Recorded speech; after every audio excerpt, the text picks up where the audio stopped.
n'y a pas de surentraînement, il n'y a que de la sous-récupération. Je trouve que c'est ça la beauté du sport, c'est l'apprentissage que l'on a de soi. Après l'effort, c'est mieux de prendre des pour pouvoir nettoyer l'organisme. Si on dort mal, on est cuit. L'ibuprofène, c'est surtout à haute intensité que c'est rédhibitoire. On peut avoir des problèmes cardiaques.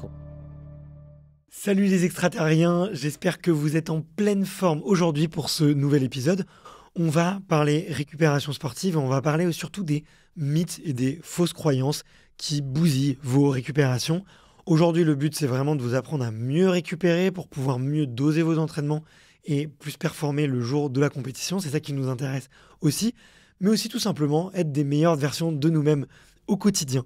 Donc, qu'est-ce qu'on a fait? On est allé sur Instagram et on vous a demandé en story quelles étaient un peu les fausses croyances que vous observez autour de vous sur sur la récupération, les erreurs que vous voyez fréquemment, ou peut-être les choses que vous avez essayé de mettre en place et qui ne se sont pas avérées être des bons choix. On a aussi demandé à une artificielle de nous citer un peu quelques mythes autour de la récupération. Et pour débunker ou valider ou invalider certains mythes, j'ai appelé mon ami Arnaud pour justement voir un petit peu si ces idées reçues, ces croyances, elles étaient vraies autour de la récupération. Salut Arnaud, comment vas-tu? Salut, écoute, je vais parfaitement bien, content de te retrouver. Et moi également. Juste avant, alors on a fait quelques épisodes ensemble, je crois que les auditeurs et les auditrices commencent à te connaître, apprécient ta présence sur le podcast, mais pour ceux et celles qui nous rejoignent en cours de route, est-ce que tu pourrais te présenter s'il te plaît? Oui, je m'appelle donc Arnaud Tortel, j'habite dans la Drôme, je suis kinésithérapeute et diététicien de formation, passionné par la physiologie et du coup j'ai fait pas mal de médecine chinoise. Je suis allé un peu essayer de comprendre comment le corps fonctionnait et je me suis rendu compte que tous les muscles passaient par la langue, le développement de l'enfant. On se développe de la tête vers les pieds, hein. La langue est fondamentale dans l'ensemble de nos chaînes musculaires. Et donc, j'ai travaillé sur la langue, mis au point des activateurs, des appareils buccaux, et puis petit à petit, évidemment, travaillé sur l'ensemble des chaînes avec des sportifs. En 2011, je suis rentré comme soignant, thérapeute de l'équipe internationale de trail chez Salomon. Donc, ça fait 13-14 ans que je suis les athlètes divers et variés qui sont passés dans l'équipe. Et du coup, avec eux, chaque fois, j'ai appris évidemment leurs problématiques, j'ai appris à réfléchir un peu différemment, c'est-à-dire physiologiquement, à les remettre d'abord sur pied, et puis après, derrière, surtout à les entretenir, à leur donner des conseils pour arriver à ce que la prévention soit faite et qu'ils ne rester le plus équilibré possible tout au long de leur course, mais aussi tout au long de l'année. Donc l'intérêt, c'est pas tant récupérer les bobos que d'éviter les blessures absolument et voilà, de garder en fait des gens le plus possible dans la performance. Donc voilà, à côté de ça, j'ai inventé des produits, mis au point la marque Steamcare, la marque Yakota, dans cette idée d'aider les athlètes à mieux performer. Et je travaille avec l'université de Font-Romeu, l'université de Perpignan-Font-Romeu, où j'ai un thésard qui travaille avec nous et un deuxième qui va démarrer justement avec la marque Yakota sur Matelas. Ok. Voilà en quelques mots rapides. Super. Et effectivement, les surmatelas que je vais commencer à tester très bientôt et dont je pourrais vous faire un retour aussi. Le but aujourd'hui, c'est de voir un peu les mythes, les fausses croyances autour de la récupération. C'est un sujet que tu connais très bien, donc on va aller un peu les passer en revue. On en a parlé un petit peu pour certains dans les autres épisodes. Juste avant de commencer, quand même, on se disait, dis-moi si ce sujet te va bien, mais je te demandais si je voyais, moi, de plus en plus de trailers, d'ultra-trailers, prendre des anti-inflammatoires avant les courses.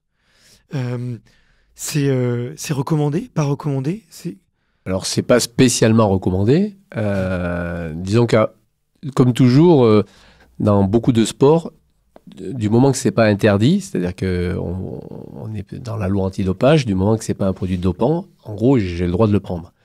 Mais dans certains ibuprofènes, on voit qu'effectivement, ils n'ont pas on pourrait dire de rôle dopant, mais à l'effort et notamment dans certains efforts intenses et dans certaines typologies de personnes, on peut avoir des problèmes cardiaques, ça peut engendrer d'autres problèmes. Et donc aujourd'hui, d'un point de vue médical, on le déconseille, surtout pendant un effort. Hmm. Ouais, donc ça reste pas recommandé du tout. Ouais. C'est pas recommandé, mais c'est pas non autorisé, entre guillemets, d'un point de vue légal. Et si on se pointe à l'UTMB, le peloton, c'est une pratique fréquente?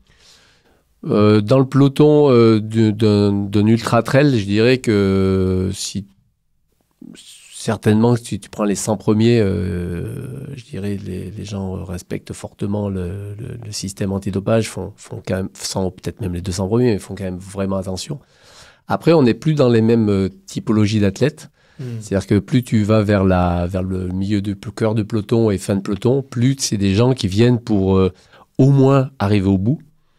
Et bien souvent, pour arriver au bout, je suis prêt à prendre tout et n'importe quoi. Et si je me suis fait une entorse la veille avant de partir ou si j'ai mal pendant l'effort, il y en a beaucoup qui n'hésitent pas à prendre, là pour le coup, des produits jugés dopants comme de la cortisone ou d'autres produits, en fait, parce qu'ils veulent absolument finir. Donc, on n'est pas dans les mêmes... on vient pas courir un ultra avec dans le même état. Tu vois, on vit pas la même course, quoi. Okay. Entre les premiers qui vont mettre 20 heures ou 19 heures et les derniers qui vont mettre 46 heures, on n'est pas du tout dans la même course. On passe de nuit dehors. Enfin, on est plus un peu dans la survie ou dans le phénomène de je veux finir, quoi. Donc, quitte à marcher, quitte à finir sur un pied. Bon, ben voilà, si je prends... Alors, on n'est pas non plus dans la même intensité d'effort.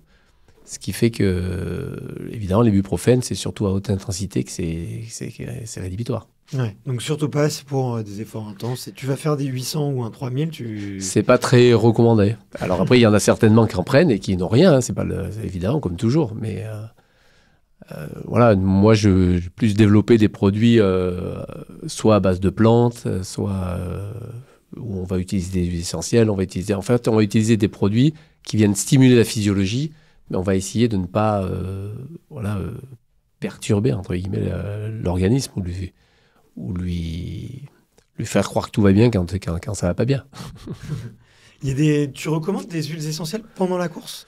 Ou peut-être après pour justement drainer Après, on peut utiliser l'hélicryse, par exemple, sur certaines blessures, notamment ligamentaires. On peut utiliser le nom m'échappe, mais on va en utiliser sur les je l'ai, comme on dit, au bout de la langue, mais ça va revenir. Sur les muscles, on peut se masser avec. On peut utiliser de l'arnica, on peut utiliser différentes huiles post-course ou en préparation. Moi, en préparation, j'utilise plutôt des sels minéraux, notamment des sels à base de magnésium. Et je fais des massages spéciaux pour faire pénétrer ce magnésium via la peau. Et pour qu'il soit biodisponible directement par le muscle en cas d'effort, pendant l'effort. Okay. Et ça, on s'est rendu compte que ça marchait très très bien et que ça a enlevé quand même pas mal de crampes, notamment quand il fait très chaud, sur des courses, alors pas forcément dans le désert, mais sur des courses où on sait qu'il va faire très chaud et à un moment donné, même beaucoup boire suffit pas à apporter, ou en tout cas à mobiliser l'ensemble des sels minéraux. Et ce type de massage, quand on amène les sels minéraux en direct, c'est pas mal. Okay. On a développé des différentes techniques, mais moi j'utilise peu les huiles essentielles, mais j'en utilise de temps en temps. Mais j'utilise beaucoup plus les sels minéraux. Ouais. Ok. Je reviens un tout petit peu sur un peu les dérives qu'on peut voir dans le peloton et dans le trail. Ça fait quand même plusieurs années que tu as beaucoup d'expérience dans ce milieu-là, tu as un peu tout vu. On dit aussi souvent que des fois les kinés peuvent être les confidents des athlètes. Est-ce que tu as vu d'autres dérives autour de certains profits avec certains produits, tu vois, soit en récup, soit justement pour améliorer une performance pendant la course? Je n'ai pas vu spécialement de dérives. J'ai pas vu... dans le trail, pendant les 10 premières années, ça fait 14 ans que j'y suis, je dirais que c'est un sport où il y a peu d'argent. On gagne finalement pas grand-chose. À l'époque, il y avait peu de marques. Donc, qui dit peu d'argent, peu de moyens, dit aussi des gens qui finalement ont peu de moyens, peu d'enjeux, peu de moyens pour se doper. Le dopage, si on veut se doper vraiment, ça coûte quand même assez cher. Donc, il y a peu d'intérêt. Et puis, on est dans un milieu outdoor. Les gens viennent quand même se régaler. Tous les trailers te parleront du plaisir qu'ils ont à courir, à être dehors. Donc en fait, ce côté compète, gain, appât du gain n'était pas dans le trail. Il peut commencer à arriver. Et du coup, on a vu tomber quelques athlètes pour dopage. Par contre, dans d'autres sports, là, pour le coup, j'ai vu ça et plutôt puissance 12, c'est-à-dire que tout le monde se dope et l'art, c'est si t'es pas dopé, y a un problème, quoi. Et c'est ce type de dopage. Après, voilà, comme tout dopage, et comme tout dopage qui demande pas mal d'argent, souvent ils sont en avance aussi sur certains, on va dire sur les contrôles ou sur les contrôleurs. Donc en fait, tout l'art du dopage, quand il y a pas mal d'argent en jeu, c'est de se dire comment je fais pour ne pas que ça se voit, quoi, finalement. Et quel type de produit. Donc on utilise de plus en plus il y a de plus en plus de produits qui sont à la limite et qui sont utilisés avec des quantités diverses et variées et qui ont qui ont des résultats. Après, le problème, c'est qu'on ne sait pas trop à long terme. Il y a des choses qui ne sont pas... C'est pour ça que le dopage, c'est vraiment un truc à part entière et c'est difficile de savoir, à part des dopages très simples, mais je dirais qu'il y a toujours... tout le monde recherche un temps d'avance et finalement... c'est un peu le sport veut ça, c'est-à-dire qu'on va se dire, tiens, qu'est-ce qui pourrait... si c'est pas dans la liste et que ça m'améliore, je le prends. Ouais. Donc c'est là où on voit arriver, par exemple, des gens qui prennent des cétones, on voit arriver... voilà, c'est-à-dire qu'on va essayer d'augmenter notre performance, c'est autorisé, j'y vais, quoi. Donc après, des fois, c'est sur du long terme, qu'il peut y avoir effectivement certaines problématiques. Ouais. Et des fois, on n'a pas de recul non plus. Donc, moi, le premier, peut-être que je peux donner un conseil qui peut poser des problèmes à terme, mais au départ, des fois, on ne le sait pas. Ouais, bien sûr, bien sûr. Mais bon, moi, je joue pas du tout avec des produits, on va dire, de la chimie, mais c'est... Voilà, le dopage, c'est un problème, je dirais, épineux et propre, important dans le sport. Et voilà, il faut réfléchir. Moi, je ne suis pas partisan du tout de ça parce que c'est aller au-delà du potentiel du corps et que si on va au-delà, on aura forcément une chute à un moment donné, une rechute derrière. Et voilà, c'est une espèce de surentraînement, sauf qu'on surstimule l'organisme. Et moi, je suis parti du système inverse avec Yakota où notre phrase clé, c'est « il n'y a pas de surentraînement, il n'y a que de la sous-récupération ». Et donc, l'idée, c'est de se dire, ben non, si on récupère bien et si on respecte notre temps physiologique, on va pouvoir vraiment faire des merveilles. Et par exemple, Kylian Jornet, dans son tour des Alpes, où il réussit les 4000 en 19 jours, il s'est vraiment focalisé sur de la récup et un temps bien manger, bien boire, bien récupérer, bien dormir. En fonction de ses possibilités à lui, il se connaît. Et c'est pas mis dans le rouge. Il n'est pas parti pour se dire je vais prendre tous les risques et si ça passe, tant mieux. Il est parti pour se dire tiens, je vais être au maximum de mes possibilités. Et est-ce que je tiens 15 jours, 19 jours, 20 jours, 30 jours? Je sais pas. Je vais voir. Donc c'est vraiment une exploration et c'est ça qui est intéressant. Mais c'est une exploration dans le respect de sa physiologie. Et c'est là où je trouve que voilà, Kylian est un exemple à suivre parce que on parlait dans l'épisode précédent de sagesse et il compense maintenant, on va dire, il va bientôt arriver à 40 ans et il va compenser, il a 38 ans, il va compenser ces capacités de régénération qui vont être un peu plus, on va dire, qui vont diminuer avec l'âge, il va la compenser avec sa connaissance de lui. Et je trouve que c'est ça la beauté du sport, c'est l'apprentissage que l'on a de soi. Après, gagner pour gagner, voilà. Se cramer pour une course ou se cramer pour un sport, comme on a pu voir comment on appelle ça, des boxeurs qui, à 40 ans, n'ont plus de cerveau et finalement écourtent leur vie. Après, c'est un choix, mais on fait pas, on n'a pas la même vision, entre guillemets, du sport, quoi. Bien sûr. Et c'est vrai que le sport outdoor, moi, ce qui me plaît, c'est qu'on a une vision plus globale et plus une autre approche. Ouais, bien sûr. Puis on a une vision aussi très européenne, tu vois, faut être aussi conscient. Est-ce que tu connais le dilemme de Goldman? Pas comme ça. C'est un journaliste sportif qui faisait beaucoup d'interviews. Tu vois, on aurait pu dire que c'est un ancien Barthélemy Fent, enfin mon ancêtre. Et avant ces interviews, enfin après ces interviews, dans lesquelles il créait beaucoup de climat de confiance, beaucoup d'écoute et tout, il éteignait les micros et il prenait juste son petit carnet et il a fait l'expérience dans les années 90. Et il disait, ouais, si je te donne une pilule magique, cette pilule, elle va tout te faire gagner pendant 5 ans. Tu vas jamais te faire attraper. Mais par contre, dans 5 ans, tu vas mourir du jour au lendemain. Mais par contre, tu vas tout gagner. Tu seras le meilleur dans ta discipline. Il a posé la question à 200 athlètes. Environ, je crois, 196 ou un truc comme ça. Est-ce que tu sais combien d'athlètes ont dit oui? Je suis prêt à l'apprendre. Je crois qu'il a 45%. Il est entre 40 et 50%, tu vois, d'athlètes qui acceptent ça. Et moi, j'étais un peu surpris des résultats. Et il y a quand même quelqu'un qui m'a rappelé un biais cognitif très important, c'est aux États-Unis. Souvent, les athlètes sont passés par des universités avec des bourses. Ils sont très endettés. Donc il y a aussi un enjeu, tu vois, financier, d'éducation. Je pense que c'est dans les années 90, tu vois. Donc maintenant, avec 30 ans plus tard, tu vois, je pense que l'éducation n'est pas la même. Mais c'est pour dire aussi quand même que c'est très difficile de prévoir la psychologie des athlètes par rapport à la victoire, quoi. Il y en a beaucoup qui sont quand même dopés à la victoire. Enfin, comment dire dopés? Motivés à la victoire, tu vois. Un Kylian, tu vois, c'est beau. T'as ceux qui sont motivés à la victoire par, on va dire, par nature. Ils veulent gagner. Et le sport va bien dans leur sens et dans leur nature parce qu'ils veulent se battre contre. Mais il y a aussi ceux, et dans ce que tu dis, qui sont motivés par l'argent. Et il y en a beaucoup, je pense aux Kenyans, avec qui on a des Kenyans qui viennent sur les circuits maintenant de trail. J'ai discuté pas mal avec eux. Et ils te disent, moi, si je gagne, je fais manger toute ma famille, on va vivre mieux. C'est-à-dire qu'en fait, je suis pas seul. C'est-à-dire que c'est pas moi et ma gloriole.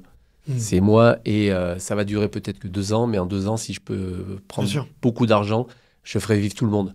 Donc il y en a qui peuvent se dire, ok, moi je suis prêt à me sacrifier pour mon groupe. Et si en 5 ans je gagne tout, tant pis si je meurs, mais au moins mes parents, mes enfants, ma famille vivra mieux. Et c'est pour ça que tu as raison, que nous on a un esprit, on va dire, européen, avec une certaine culture, mais on concourt avec des gens qui n'ont pas du tout le même esprit, qui n'ont pas du tout la même vie chez eux, et qui du coup ne voient pas le sport avec la même approche. Ouais, bien sûr. J'en avais parlé avec Christophe Basson, peut-être que tu dois connaître de nom, qui était un des cyclistes dans l'équipe Festina, tu vois, et lui, il expliquait qu'effectivement, à l'époque, les contrats qu'on lui proposait s'il acceptait de prendre des produits étaient 10 fois supérieurs à s'il refusait de prendre des produits. Et du coup, il expliquait, en fait, le calcul était vite vu. Si tu faisais 2 ans, 3 ans de pro, tu étais millionnaire, c'était en francs à l'époque. Mais il disait, quand un gamin sur 2, c'était des gamins, tu vois, issus de classes populaires, pour eux, tu vois, ça permettait de changer de vie, en fait, tout simplement. Et quand on leur disait, c'est 2 ans où tu sacrifies un peu ta santé, et encore, tu te dis, je suis avec des médecins, en fait. Donc, je fais confiance, tu vois. Tu te dis, ok, c'est risqué, mais je le fais, quoi. Donc, c'est pour la ça psychologie est différente. Voilà, c'est pour ça que le dopage, c'est vraiment un univers à part, ouais. On va... on a fait une petite parenthèse. Je reviens sur une des premières fausses croyances et mythes qu'on voit dans la récupération, c'est est-ce que les étirements sont nécessaires et indispensables après l'effort pour récupérer plus vite? Alors non, ils ne sont pas nécessaires et indispensables. Ils sont effectivement pour certains, je dirais nécessaires pour certains, c'est-à-dire qu'ils ont des typologies assez souples et ils ont besoin de se réassouplir, ils ont besoin de retirer sur leur tendon et ça leur fait du bien. C'est vraiment quelque chose, c'est une phase en fait nécessaire de détente pour eux. Mais si vous prenez un raid, quand vous commencez à lui imposer des étirements, vous risquez de l'enraidir plus encore et le stresser au max, alors que lui, il a plus besoin d'aller, par exemple, vous le mettez sur un vélo, il va pédaler 2 minutes. Il va aller. En fait, on doit mobiliser le système musculo-squelettique à bas bruit, c'est-à-dire que vraiment faire des choses douces, mais pas forcément spécialement des étirements, quoi. Et c'est vrai qu'il y a un peu l'art de l'étirement, c'est-à-dire que quand on est en sport co, par exemple, et que d'un coup, on s'étire tous, on fait tous la même chose, mais on voit systématiquement ce qu'en gît à chaque fois. Et qui, finalement, enfin, pour avoir fait pas mal de sport co, j'ai jamais bien vu grand monde progresser. Mais par contre, le progrès fait qu'en fait, c'est parce qu'on s'entraîne plus et que petit à petit, par l'étirement, on l'a aussi quand on court. Si vous faites des 30 mètres ou des 50 mètres à fond, vous allez automatiquement avoir des zones d'étirement. Parce qu'en fait, l'étirement va venir quand on va au-delà des mouvements habituels que l'on pratique. Donc, on peut s'étirer. Enfin, j'irais commencer à faire du sport, on va venir étirer des zones, quoi. Donc, et les musclés, etc. Donc l'étirement, c'est pas le sacro-saint étirement qu'il faut absolument faire. Mais par contre, ce qui est sûr, c'est qu'après un effort intense, il faut continuer à faire des petits efforts sous-maximaux et doux. Donc faire tourner les jambes ou effectivement faire des petits étirements. Mais ça peut être de la petite muscu légère, ça peut être voilà, des choses différentes. Ok. J'en venais à une deuxième fausse croyance. C'est est-ce que l'immobilisation totale, d'ailleurs fausse croyance, je ne sais pas, mais est-ce que l'immobilisation totale est le meilleur moyen de récupérer? Le moins j'en fais après une course, le mieux je récupère. Alors non, et c'est encore plus vrai en cas de blessure. Okay. C'est-à-dire que, par exemple, si on prend quelqu'un qui s'est fait une grosse entorse de cheville, et classiquement, on va se dire, je t'immobilise, et donc je bloque ton articulation, et puis je t'immobilise aussi, c'est-à-dire que tu vas faire le moins possible. Et on se rend compte que derrière, effectivement, il va récupérer, ça va cicatriser, mais ça va s'enraidir, et il va mettre un temps fou à revenir. Et puis derrière, on va se retrouver avec des raideurs et différentes... Donc en fait, on va créer un problème récurrent à long terme. On s'est rendu compte qu'il fallait garder de la fonction. Et moi, depuis tout le temps, dès que j'ai un athlète qui est blessé, il y a 20 ans, 30 ans, c'était déjà ça, eh bien, tu ne dois pas perdre ta fonction. Donc, tu as par exemple une entorse de cheville, tu vas continuer à marcher, mais le plus lentement possible sans boiter. En fait, il ne faut pas installer la boiterie dans le cerveau, c'est tout. En fait, il y a une loi de base qu'on ne connaît pas, c'est que on n'apprend pas à marcher, c'est-à-dire que la marche n'est pas inscrite une fois pour toutes dans le cerveau. On a appris à marcher, eh bien, on réapprend tous les jours à marcher. C'est-à-dire que c'est une forme d'apprentissage constant. C'est ce qui fait que si on reste un mois ou deux dans un lit, on ne sait plus marcher et on va vite réapprendre. Mais comme on réapprend sans cesse, si vous avez boité pendant un mois, cette nouvelle marche devient finalement un peu une référence. Et on va se retrouver à continuer, alors qu'on n'a plus de douleur, on n'a plus rien. On continue à avoir une forme de boiterie, comme de protection de la cheville qui est abîmée. Donc l'idée, c'est que si on ne boite pas, alors qu'on a effectivement on a mal à la cheville, mais on marche très doucement et on la laisse se mobiliser. Alors ça demande plus d'attention, ça demande de la conscience de l'individu. Il ne faut pas qu'il marche vite, il ne faut pas qu'il fasse n'importe quoi. Donc évidemment, si vous avez quelqu'un qui ne va pas pouvoir prendre soin de lui, on peut effectivement lui bander son pied parce qu'il a fait pour éviter qu'il se blesse à nouveau. Mais sinon, s'il a conscience de lui, on va lui garder son mouvement. Et finalement, l'immobilisation après une course, non, il faut garder le mouvement. Par contre, ne pas boiter. Donc, j'ai mal partout, j'ai mal aux articulations, tu marches doucement. Et à un moment donné, tu vas trouver, mais des fois, c'est très doucement. Et là, je boite pas. J'ai même certaines boiteries ou certains problèmes, je leur dis, mais marche à quatre pattes. C'est-à-dire que tu marches à quatre pattes, tu n'engendreras pas de problème. Tu te déplaces. C'est-à-dire que l'intérêt, c'est de garder le déplacement. Mais souvent, on se dit, oui, mais je veux aller vite. Et donc, on est prêt à boiter pour aller vite. Et c'est là où, non, je t'immobilise pas, mais par contre, tu vas pas vite. Tu vas prendre conscience de où tu en es, de l'état de ton corps, de la fonctionnalité de ton corps. Et en gardant cette conscience-là, tu récupères très, très vite et tu reviens très vite dans une course ou dans une fonction globale. Okay. Mais immobiliser, ça a des avantages. Enfin, on va le faire si on se dit que la personne n'est pas capable de se prendre en charge et qu'elle fera n'importe quoi. Bon, ok, voilà. On l'immobilise pour pas qu'elle se blesse, mais c'est tout. Et ça fait très longtemps que dans beaucoup de sports, on a arrêté d'immobiliser les grosses blessures. Mais de la même manière, après un effort intense, il faut se remobiliser. Donc il faut retourner faire un peu le footing de décrassage ou faire aller à la salle ou faire un peu de vélo. Voilà, il faut garder en fait. Ce mouvement. Faut garder le mouvement, ouais. Ok. Mais doux. Ok. On a parlé des anti-inflammatoires. Et moi, je le vois peut-être aussi dans les sports de force ou même quand j'ai fait du rugby. Est-ce que, après un effort, les anti-inflammatoires vont aider à la récupération? Alors, en soi, ils peuvent aider parce qu'ils vont diminuer la phase inflammatoire. Okay. Mais la problématique, c'est que souvent, ils la masquent.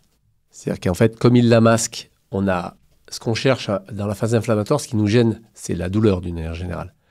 Donc, si on masque la douleur, on ne se rend pas compte que notre organisme, entre guillemets, est en récupération, voire souffre. Donc, on ne va pas l'écouter et on va continuer à faire des exercices trop intenses pour la capacité de l'organisme. C'est un peu comme tout à l'heure, le gars qui a une entorse de cheville, il marche doucement et quand il marche vite, il a mal. Donc, s'il prend des inflammatoires pour marcher vite, ça n'a pas de sens parce qu'il ne marchera pas dans sa physiologie. Il va continuer. Alors, s'il marche plus vite, il sait qu'il va se blesser. Donc, en fait, à un moment donné, ça ne marche pas. C'est pour ça que l'anti-inflammatoire, s'il y a une douleur ou un gonflement très, très important, pourquoi pas? Mais en systématique, je masque pour continuer en fait, pour ne pas prendre le temps de ma récup. C'est-à-dire que tout ça, c'est plutôt, on ne cherche pas à accélérer la récup, on cherche à la masquer, à la gommer. Sauf que c'est pas parce que je la regarde pas qu'elle n'est pas là. Donc l'intérêt, c'est plutôt de se dire comment je l'optimise, comment je fais que ma récup soit plus rapide. Mais les anti-inflammatoires, en aucun cas, ça va activer la récupération. Est-ce que le froid, on entend souvent le froid est très bénéfique pour la récupération. Est-ce que c'est vrai? Alors le froid en récup, genre je me suis blessé, je me suis blessé. J'ai tiré sur les muscles, ils sont du coup un peu déchirés ou abîmés, ou les articulations ont souffert. Si on se met dans le froid ou par exemple, tu prends une douche froide ou tu vas te mettre dans un bain froid, pourquoi pas? On va avoir des vertus. Maintenant, si c'est... moi, ce que j'utilise beaucoup et beaucoup plus, c'est ce que j'ai appelé la thermothérapie couplée. C'est-à-dire qu'on va mettre du chaud et du froid, mais à des endroits stratégiquement différents. Et ça, c'est pareil, c'est dans le respect de la physiologie. Le corps va chercher à amener des macrophages dans les zones blessées ou à cicatriser. Donc, il va chercher à éliminer les débris et ramener des choses pour reconstruire. Donc, il lui faut du sang, mais souvent, si c'est trop inflammatoire, ça a gonflé, il y a de l'eau, et le sang n'arrive pas à correctement reconstruire la zone. Donc, du coup, quand on met du froid, on vient calmer ça. Mais comme le froid est aussi vasoconstrictant, on évite que le sang arrive. Et d'autant plus que si tu mets du froid, par exemple, sur une cheville, le cerveau peut se dire, tiens, je suis en train de geler. Donc, il va utiliser le mécanisme de la gelée et il va retirer son sang du pied en attendant de pouvoir renvoyer le sang. Donc, à ce moment-là, si on prend la cheville, on va mettre de la glace sur la cheville. Donc, en général, je mets un linge humide pour que l'information froid passe beaucoup mieux à travers quand c'est mouillé. Linge humide, glace dessus. Donc là, c'est très froid. Et je vais mettre une bouillotte, linge humide, bouillotte sur le mollet. D'accord. Et donc, je vais dire au corps, tu vois, j'ai chaud. Et j'ai un endroit très froid, mais moi, j'ai chaud. J'ai un endroit chaud. Et à ce moment-là, il va continuer à envoyer du sang et nettoyer la zone. D'accord. Okay. Et ça marche bien parce que du coup, on va avoir un effet, on va potentialiser au mieux l'effet froid. Si c'est sur un gros membre, on peut faire la même chose en mettant, par exemple, sur une cuisse, on va mettre du froid avec toujours linge humide. Et je mets linge humide autour du ventre et je mets une bouillotte sur le foie. C'est-à-dire et je mets une doudoune, par exemple. Donc, je dis au gars, on dit au corps, tu vois, j'ai chaud, tu peux envoyer du sang dans la zone froide. D'accord, ok. Ça met souvent 2-3 heures à s'activer correctement. Ah wow, donc, okay. Là aussi, on doit prendre le temps. Et souvent, je conseille 4 heures. C'est-à-dire que pendant 4 heures, on va mettre du froid sur la zone, du chaud. Faut changer, réguler. Toutes les heures, en gros, on va changer le chaud et le froid. Et ça va bien marcher. Moi, je me suis pété une vertèbre une année. Je me suis couché sur les glaces. J'ai mis 2 bouillottes sur le ventre. Et 8 heures plus tard, je marchais. Je marchais normalement. Enfin, j'avais plus de douleur. Voilà, et je l'ai fait après plusieurs jours de suite, pendant de 2 à 4 heures. Et j'ai pris aucun médicament, rien. Okay. parce que du coup, voilà, je me suis... Bon, ça demande du temps. Ça demande, en fait, effectivement, on est dans une problématique de... Je manque de temps, donc je suis prêt à cacher les choses pour continuer. Là, le froid et le chaud, la thermothérapie, c'est bien pour récupérer très fort, quoi. Ok. Mais ça accélère le processus. Voilà, ça me prend du temps. Ok. Donc la cryothérapie en 2 minutes dans un caisson, c'est différent parce que la cryothérapie, là, on rentre à -100 pendant 2-3 minutes. Donc là, c'est différent. On a d'autres mécanismes qui jouent, qui sont des mécanismes très intéressants, mais qui sont différents là. Et c'est là où, en cryothérapie, il vaut mieux rentrer entièrement parce qu'il faut que le bulbe arachidien soit au froid aussi. Okay. Et quand le bulbe est au froid, on va avoir des effets... c'est un peu comme si le corps se disait, je suis... En gros, on le met dans un caisson de mort, parce que -100, à poil, je ne vais pas tenir longtemps. Et du coup, il va générer un système hormonal et différents trucs qui font qu'en fait, ça le remet dans une dynamique de vie. D'accord. Et on a des pathologies auto-immunes articulaires, par exemple, avec des douleurs type polyarthrite, etc. Quand on les met dans des caissons comme ça, les gens n'ont plus de douleur pendant plusieurs semaines. Parce qu'en fait, ça les remet ça relance des processus de vie, alors qu'ils sont eux-mêmes dans un processus, on pourrait dire, plus de cristallisation. Et là, ça les relance. Ouais. Donc, le froid cryo a des très, très bonnes vertus. Pareil, voilà, c'est intéressant après un effort intense. Mais bon, là, 3 minutes, pour le coup, ça coûte, ça mange pas de pain. On reste dans une demande sociale d'aller vite, mais ça peut être, voilà, si après, voilà, c'est un gros investissement, il faut l'avoir près de chez soi, etc. Mais si vous en avez près de chez vous, ça vaut le coup d'essayer. Ouais, mais je retiens aussi d'immerger le bulbe arachidien. On parlait un peu de douche froide dans un précédent épisode, et moi, on m'a toujours dit ça, qu'il fallait absolument que la nuque soit la zone qui reçoive le froid, justement, parce que c'est elle qui reçoit le plus de sens, quoi. Ouais. À prendre une douche froide, il faut mouiller de là et tout l'arrière du dos. Okay. On peut se mouiller le visage, c'est pas le problème. Mais là, il faut qu'il y ait la zone froide. Si on se met que sur les épaules, c'est une forme agressive. D'accord, ok. Est-ce que les courbatures sont signe d'une bonne séance ?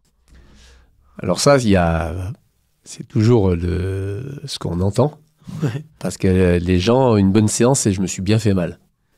Et les courbatures, c'est un peu le signe de « Ah, j'en ai bavé, j'ai des courbatures ». Les courbatures, elles sont seulement le signe que le muscle a été sursollicité. Donc soit il était déjà, on va dire, abîmé un petit peu, et que finalement, il avait déjà mal récupéré des séances précédentes. Donc, avoir des courbatures, pas vraiment nécessaire. Et quand on a des courbatures, c'est qu'on est allé au-delà du potentiel musculaire. Donc, soit on l'a voulu, soit on l'a pas voulu, et on y est quand même. Ça veut donc dire que notre muscle a mal récupéré. Donc, c'est un bon signe. La courbature, c'est un bon signe qu'il faut écouter, qui va nous dire si on est dans quelle typologie de récupération on est. Maintenant, si on vient de se mettre au sport, on n'en a pas fait depuis 6 mois, forcément, on sait qu'on va avoir des courbatures. Donc, ça sera le signe qu'on a mobilisé nos muscles. Mais pour des sportifs qui s'entraînent régulièrement, à un moment donné, ils savent qu'ils n'ont pas besoin d'avoir des courbatures. Enfin, il n'y a pas de raison qu'ils en aient suite à un bloc de travail. Et s'ils en ont, c'est peut-être parce qu'ils avaient justement... ils sont déshydratés, ils ont mal mangé la veille. En fait, ils ont mal dormi. Donc, et là, c'est un vrai signe. C'est-à-dire que vous dormez mal, vous récupérez mal, et derrière, ça va se voir à l'effort, et ça va se voir par les courbatures notamment. Donc c'est un signe, les courbatures, mais c'est pas un signe de qualité du travail. C'est un signe on va dire, que le muscle a travaillé au-delà de ses capacités physiologiques du moment. Okay. Et si vous, d'habitude, vous dites, mais ça, cet effort-là, je le fais facile, et là, je suis bourré de courbatures, il y a un problème métabolique. Qu'est-ce que j'ai mangé avant ? Pourquoi j'ai des courbatures ? Pourquoi mon muscle a été mal nourri à ce moment-là ? Ou pourquoi il était déjà dans une ambiance pleine de lactate ou plein d'autres perturbateurs et qu'il n'a pas su gérer ses... Voilà, c'est un témoin. D'accord, ok. Dans le monde du CrossFit et de la musculation, on parle beaucoup, on dit il y a bonnes et mauvaises courbatures. Et par les mauvaises, on entend celles qui sont très proches des insertions, tu vois, proches des articulations. Ça, c'est justement, c'est pas le muscle qui est courbaturé, mais c'est le tendon. C'est ça, c'est pas des courbatures. Et ok, donc c'est des débuts de déchirure tendineuses. Ouais, c'est des fissurations légères des tendons ou des fibres tendineuses. Ça, c'est encore moins bon signe. Et donc, quand les fibres tendineuses souffrent, il va falloir du temps. Il va leur falloir au moins 3 semaines de récupération. Donc, ça veut dire que pendant 3 semaines, il faut moins aller tirer sur ce tendon. On peut continuer à travailler le muscle, mais il ne faut pas aller dans des efforts maximaux qui viennent blesser le tendon. Sinon, on va partir en tendinite ou on va partir dans une inflammation ou un blocage, enfin, une perturbation plus grave, quoi. En fait, la douleur, c'est toujours un signe qui nous dit, qui nous renseigne. Donc, si c'est le muscle, ben, ok, j'ai des courbatures. Pourquoi ? Soit c'est évident parce que je me remets à faire du sport, soit ben non, j'ai picolé la veille, tiens, j'ai des courbatures. Ah oui, ça fait pas bon ménage. Soit donc je suis déshydraté, essentiellement ça. Soit effectivement, si c'est des douleurs de type tendineuse, bon, ben là, ça met un signal d'alerte parce qu'après, c'est la blessure qui peut arriver derrière. Ouais. Je passe à une autre croyance sur l'hydratation. Est-ce qu'il faut continuer de boire des eaux très minéralisées, notamment en phase de repos, en phase de récup après une course? Est-ce qu'il faut que je continue d'alimenter mon corps en sels minéraux? Alors, l'hydratation, en fait, elle est particulière dans le sens où pendant l'effort, effectivement, il faut boire. Et si on peut, il faut boire classiquement assez souvent. En fait, comme l'organisme, on va absorber l'eau via l'estomac, essentiellement, il va falloir, si on lui donne des petites quantités régulières, il arrive à bien absorber.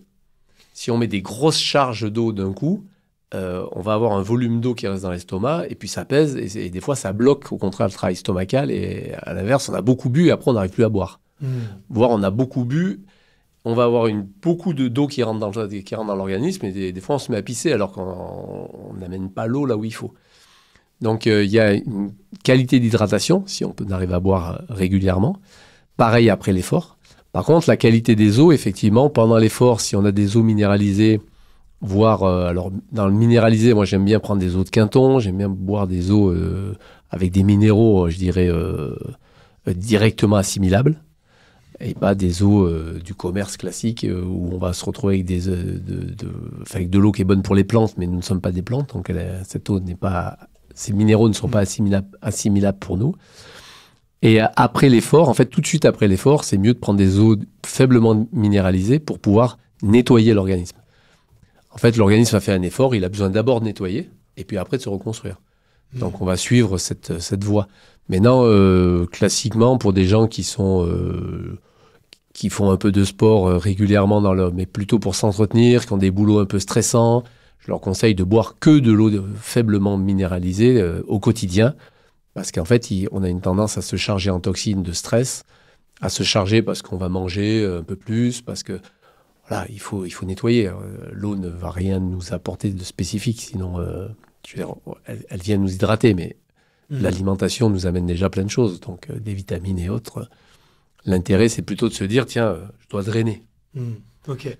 On oublie souvent cette notion, c'est-à-dire qu'on se dit il faut que je charge, mais faut vider. Faut vider, et parce que on ne peut plus digérer, l'organisme n'est plus capable de prendre le.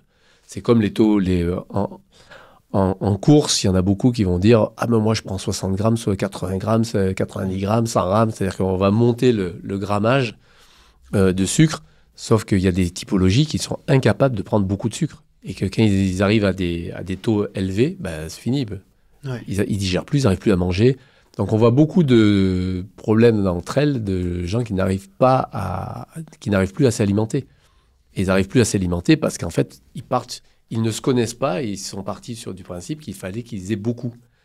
Alors que, voire tout de suite, faut tout de suite que je prenne des gels ou des systèmes tout de suite parce que sinon je vais faire des hypos.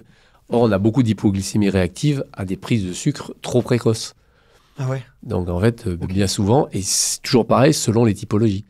Il y a des typologies, il faut attendre.